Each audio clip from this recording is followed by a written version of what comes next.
मुरांबा या मालिकेच्या येणाऱ्या भागामध्ये आपल्याला पाहायला मिळणार आहे. साईंचा बर्थडे असतो. त्यामुळे रमा त्याला विश करायला त्याच्या रूममध्ये जाते. रमाने साईला बर्थडे विश केल्यामुळे साईला खूप आनंद झालेला असतो. साई रमाकडे पाहतच उभा असतो. सगळेजण साईचा बर्थडे सेलिब्रेट करत असतात.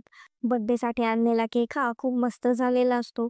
सगळेजण केकचे खूप कौतुक करत असतात. केक घेऊन आलेली मुलगी म्हणत असते, हा केक आम्हाला कॅन्टीनवाल्या काकांनीच बनवून दिला आहे. रमाच्या बरोबर ते लक्षात राहते. रमा अण्णांना म्हणत असते, 15 ऑगस्टसाठी आपल्याकडे जो कार्यक्रम आहे, त्या कार्यक्रमासाठी लागणारे जेवणही आपण त्यांच्याकडूनच बनवून घेऊयात. मॅनेजर लगेच अक्षयला फोन लावत असतो. रमा म्हणत असते, द्या इकडे, मी बोलते. अक्षयला आलेला फोन आरोही उचलते. रमा फोनवर बोलत असते. पण फोनवर आरोही काहीच बोलत नसते. आरोहीला वाटत असते कोणाचा तरी महत्वाचा फोन असेल. रमाने अक्षयला फोन केलेला असतो. पण फोन अक्षय उचलत नाही. आरोही उचलते.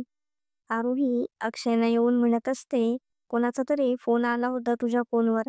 अक्षय म्हणत असतो, कोणाचा होता? आरोही म्हणत असते, आर.के. मॅडमचा. अक्षय खूप घाबरलेला असतो. तो आरोहीला म्हणत असतो, आर.के. मॅडमचा? अगं, त्या माझ्या बॉस आहे. तू काही बोलली नाहीस ना त्यांच्याशी? अक्षयला खूप भीती वाटत असते. कारण आर.के. मॅडमनी स्वतःहून त्याला फोन केलेला असतो. शेवटी रमा आणि अक्षयचे बोलणे होता होता राहिलेले असते. तर आता पुढे काय काय होणार आहे हे पाहणे खूपच इंटरेस्टिंग होणार आहे.